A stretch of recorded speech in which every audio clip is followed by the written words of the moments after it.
உண்மையே. நூறாண்டுக்கு ஒரு முறை பூக்கின்ற பூவல்லவா,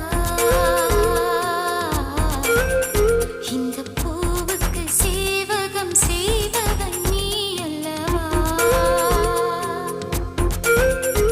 இதழோடு இதழ் சேர்த்து உயிரோடு உயிர் கோர்த்து வாழவா.